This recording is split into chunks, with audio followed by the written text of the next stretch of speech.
તો અમદાવાદમાં ખાદ્ય પદાર્થોની ગુણવત્તાને લઈને એએમસીના હેલ્થ વિભાગે સઘન ચેકિંગ હાથ ધર્યું છે। ખાસ કરીને એક જ તેલમાં વારંવાર તળાતી વસ્તુઓનું વેચાણ કરતા વેપારી સામે કાર્યવાહીની માંગ ઉઠી છે।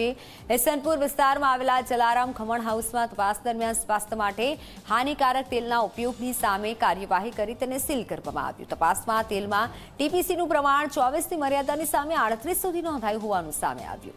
એએમસીના અધિકારીઓએ ખાદ્ય પદાર્થોમાં ગુણવત્તા સ્વચ્છતા જાળવવા વેપારીઓને તાકીદ કરી નિયમોનું ઉલ્લંઘન કરનાર સામે કાર્યવાહી યથાવત રાખવાની સ્પષ્ટતા કરવામાં આવી।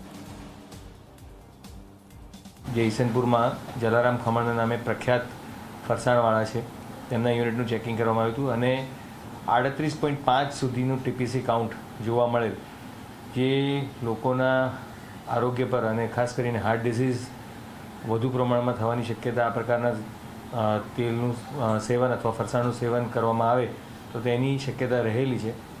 સો આ પ્રકારની ગંભીર બેદરકારી બદલ સદર યુનિટને સીલ કરવામાં આવેલ છે।